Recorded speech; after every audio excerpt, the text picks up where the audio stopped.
શું તમે ક્યારે શાહી પનીર ઘરે ટ્રાય કર્યું છે? ન કર્યું હોય તો આજે જ એકદમ રીચ ગ્રેવી સાથે અને એકદમ રેસ્ટોરન્ટ સ્ટાઇલ શાહી પનીર આજે આપણે ઘરે જ બનાવશું. જો રેસીપી સારી લાગે તો વિડીયોને લાઇક કરજો, શેર કરજો અને ચેનલને સબસ્ક્રાઈબ કરજો. તો શાહી પનીર બનાવવા માટે આપણે બે ગ્રેવી તૈયાર કરવાની છે. એક આપણે વ્હાઈટ ગ્રેવી તૈયાર કરવાની છે અને એક રેડ ગ્રેવી તૈયાર કરવાની છે. વ્હાઈટ ગ્રેવીમાં આપણે રફલી ચોપ કરેલી ડુંગળી, આદુ, લસણ, લીલા ધાણા, ખડા મસાલા, લીલું મરચું અને 8 થી 10 નંગ પલાળેલા કાજુ લીધા છે. તો આ બધી સામગ્રીની આપણે એક વ્હાઈટ ગ્રેવી તૈયાર કરશું. અને સાથે સાથે આપણે રેડ ગ્રેવી માટે મોટા 3 ટમેટાં લીધા છે અને પલાળેલા લાલ મરચાં લીધા છે. સૂકા લાલ કાશ્મીરી મરચાં હોય તેને આપણે ગરમ પાણીમાં પલાળી લીધા છે. આ બંનેની આપણે રેડ ગ્રેવી તૈયાર કરવાની છે. હવે વ્હાઈટ ગ્રેવી માટે આપણે પેનમાં 1 ચમચી તેલ અને 1 ચમચી બટર એડ કરશું. બટર થોડું મેલ્ટ થઈ જાય ત્યારબાદ આપણે અડધી ચમચી જીરું એડ કરશું. જીરું થોડું સતળાઈ જાય ત્યારબાદ આપણે ચોપ કરેલી ડુંગળી એડ કરી દઈશું અને ડુંગળીને અડધી મિનિટ સાતળી લેશું. ત્યારબાદ તેમાં આપણે ખડા મસાલા એડ કરી દઈશું, જેમાં આપણે 1 તજનો ટુકડો, તમાલપત્ર, 1 મોટી એલચી, 2 નાની એલચી, 2 થી 3 તીખા અને 2 લવિંગ એડ કર્યા છે. ત્યારબાદ તેમાં બાકી વધેલી સામગ્રી જેમાં આદુ, લસણ, લીલા ધાણા, લીલા મરચાં તે બધી જ સામગ્રી આપણે એડ કરી દઈશું. સાથે સાથે આપણે પલાળેલા કાજુ પણ એડ કરી દઈશું. આ બધી સામગ્રીને આપણે 1 થી 2 મિનિટ સાતળી લેશું. ત્યારબાદ તેમાં આપણે અડધો કપ જેટલું પાણી એડ કરશું. પાણી એડ કરીને આપણે ઢાંકણ બંધ કરીને 1 થી 2 મિનિટ આ ગ્રેવીને થવા દેશું. ડુંગળી અને બાકીના મસાલા થોડા સોફ્ટ થાય ત્યાં સુધી તેને આપણે થવા દેવાનું છે. તો 2 મિનિટ પછી જોઈએ તો આપણા બધા મસાલા એકદમ સરસ સોફ્ટ થઈ ગયા છે. હવે આપણે ગેસની ફ્લેમ બંધ કરી દઈશું અને આ બધા મસાલાને થોડા ઠંડા થવા દેશું. ત્યારબાદ તેની આપણે ગ્રેવી તૈયાર કરવાની છે.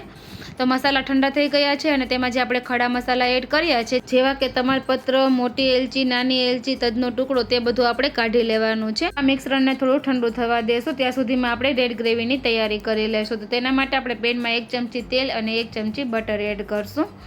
તેલ થોડું ગરમ થઈ જાય ત્યારબાદ તેમાં આપણે કટ કરેલા ટમેટાં એડ કરી દઈશું અને સાથે સાથે પલાળેલા મરચાં પણ એડ કરી દઈશું. આપણે મરચાં પલાળેલું પાણી છે તે ડિસ્કાર્ડ કરવાનું છે, તે આપણે ગ્રેવીમાં એડ નથી કરવાનું. સારી રીતે મિક્સ કરી દઈશું અને અડધી ચમચી મીઠું એડ કરશું, જેથી કરીને ટમેટાં એકદમ સારી રીતે સોફ્ટ થઈ જાય. ઢાંકણ બંધ કરીને 1 થી 2 મિનિટ થવા દેશું. ત્યાં સુધીમાં આપણે ગ્રેવીમાં એડ કરવાનો એક મસાલો તૈયાર કરી લેશું, જેના માટે આપણે બાઉલમાં 1 ચમચી લાલ મરચાંનો પાવડર એડ કરશું, અડધી ચમચી હળદર પાવડર એડ કરશું, 1 ચમચી ધાણા જીરું પાવડર એડ કરશું, સ્વાદ પ્રમાણે મીઠું એડ કરશું અને આપણે એક શાહી પનીરનો પંજાબી મસાલો એડ કરશું, જે માર્કેટમાં ઇઝીલી મળી જાય છે. 1 નાની ચમચી કિચન કિંગ મસાલો એડ કરશું. આ બધા મસાલામાં અડધો કપ પાણી એડ કરીને સારી રીતે મિક્સ કરી દેશું. તો આ રીતે મસાલાનું મિશ્રણ તૈયાર કરવાનું છે. હવે આ મિશ્રણને સાઈડમાં રાખી દઈશું અને આપણે ટમેટાં જે સોફ્ટ થવા રાખ્યા હતા તેને પણ 2 મિનિટ થઈ ગઈ છે. હવે ગેસની ફ્લેમ બંધ કરીને આ મિશ્રણને પણ આપણે ઠંડુ થવા દેશું. ત્યારબાદ તેની આપણે ગ્રેવી તૈયાર કરવાની છે. હવે આપણે શાહી પનીરમાં એડ કરવા માટે 200 ગ્રામ પનીર લીધું છે અને તેને આ રીતે કટ કરી લીધું છે. તમને જે શેપ પસંદ હોય તે રીતે તમે પનીરને કટ કરી શકો છો. તો આપણે પનીર પણ તૈયાર છે. હવે આપણે વ્હાઈટ ગ્રેવીનું મિશ્રણ ઠંડુ થવા રાખ્યું હતું ખડા મસાલા કાઢીને, તે આપણે એક મિક્સર જારમાં લઈને તેની એક સ્મૂથ ગ્રેવી તૈયાર કરી લેશું. જો જરૂરિયાત હોય તો તમે પાણી એડ કરી શકો છો. તો આ રીતે આપણે વ્હાઈટ ગ્રેવી તૈયાર છે. તમે જોઈ શકો છો એકદમ સ્મૂથ ગ્રેવી તૈયાર થઈ છે. તેને આપણે એક બાઉલમાં કાઢી લેશું અને સાથે સાથે તે જ મિક્સર જારમાં આપણે જે રેડ ગ્રેવી માટેનું મિશ્રણ તૈયાર કરીને રાખ્યું હતું તે પણ એડ કરી દઈશું અને તેને પણ આપણે સ્મૂથ પીસી લેવાનું છે. તો આપણી રેડ ગ્રેવી પણ તૈયાર છે. તમે જોઈ શકો છો એકદમ સ્મૂથ ગ્રેવી તૈયાર થઈ છે. આ બંને ગ્રેવીનો આપણે શાહી પનીરની સબ્જી બનાવવા માટે ઉપયોગ કરવાનો છે. તો આપણે શાહી પનીર બનાવવા માટેની બધી તૈયારી કરી લીધી છે. હવે આપણે તેનો વઘાર કરીશું. તો આપણે પેનમાં 2 મોટી ચમચી તેલ એડ કરશું અને 1 ચમચી બટર એડ કરશું. તેલ થોડું ગરમ થઈ જાય ત્યારબાદ આપણે 1 ચમચી લાલ મરચાંનો પાવડર એડ કરશું. સારી રીતે મિક્સ કરી દઈશું અને આપણે જે મસાલો તૈયાર કરીને રાખ્યો હતો તે એડ કરી દઈશું અને મસાલાને આપણે તેલમાં 1 થી 2 મિનિટ થવા દઈશું. સાઈડમાં તેલ સેપરેટ થાય ત્યાં સુધી આપણે મસાલાને કૂક કરવાનો છે. તો મસાલામાં એકદમ સરસ સાઈડમાં તેલ સેપરેટ થઈ ગયું છે. હવે આપણે વ્હાઈટ ગ્રેવી તૈયાર કરીને રાખી હતી તે એડ કરી દઈશું અને તેને પણ 1 થી 2 મિનિટ કૂક કરી લેવાની છે. 2 મિનિટ પછી આપણે રેડ ગ્રેવી તૈયાર કરીને રાખી હતી તે એડ કરી દઈશું. તેને પણ આપણે સારી રીતે મિક્સ કરી લેશું. તો બંને ગ્રેવી મળીને આપણે એકદમ સરસ શાહી પનીરમાં હોય તેવી ઓરેન્જ ગ્રેવી તૈયાર થઈ ગઈ છે. તમે જોઈ શકો છો.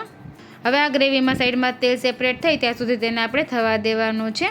જો તમને થોડી પાતળી ગ્રેવી પસંદ હોય તો તમે અડધો કપ પાણી એડ કરી શકો છો. આપણે કાજુ એડ કરીએ છીએ તો ગ્રેવી થોડી થીક થઈ જશે. ગ્રેવીમાં આ રીતે થોડા બોઇલ આવે ત્યારબાદ આપણે પનીર એડ કરી દઈશું. તો પનીર એડ કર્યા પછી માત્ર એક બોઇલ આવે ત્યાં સુધી જ આપણે ગેસની ફ્લેમ ચાલુ રાખવાની છે. ત્યારબાદ આપણે ગેસની ફ્લેમ બંધ કરી દઈશું. આપણે તેમાં જે ગ્રેવી એડ કરી છે તેને આપણે ઓલરેડી અગાઉ જ કૂક કરી લીધી છે. તો આપણું એકદમ રેસ્ટોરન્ટ જેવું શાહી પનીર ઘરે જ બનીને તૈયાર છે. તેમાં છેલ્લે આપણે ઘરની ફ્રેશ મલાઈ એડ કરશું અને ખાસ જરૂરી સામગ્રી કસૂરી મેથી એડ કરશું. કસૂરી મેથી એડ કરવાથી આ શાકનો ટેસ્ટ બમણો થઈ જશે. તો કસૂરી મેથીને આ રીતે હાથેથી મસળીને એડ કરી દેશું અને તેને પણ શાહી પનીરમાં એકદમ સારી રીતે મિક્સ કરી દેશું. તો આપણું એકદમ રેસ્ટોરન્ટ જેવું ઓરેન્જ ગ્રેવીવાળું શાહી પનીર તૈયાર છે. તો ફ્રેન્ડ્સ, તમને આ શાહી પનીરની સબ્જીની રેસીપી સારી લાગી હોય તો એકવાર ચોક્કસથી ટ્રાય કરજો અને તમારા અનુભવ મને કોમેન્ટ બોક્સમાં જરૂરથી શેર કરજો. અને હજુ સુધી ચેનલને સબસ્ક્રાઈબ ના કરી હોય તો ચેનલને સબસ્ક્રાઈબ કરજો અને બાજુમાં બેલ આઇકન પ્રેસ કરજો, જેથી મારા આવતા વિડીયોની નોટિફિકેશન તમને સૌથી પહેલાં મળે. બાય બાય ફ્રેન્ડ્સ, ફરી મળીશું એક નવી રેસીપી સાથે. Thank you for watching.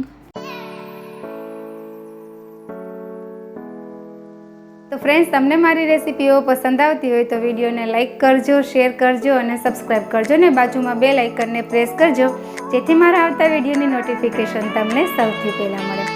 Bye bye friends.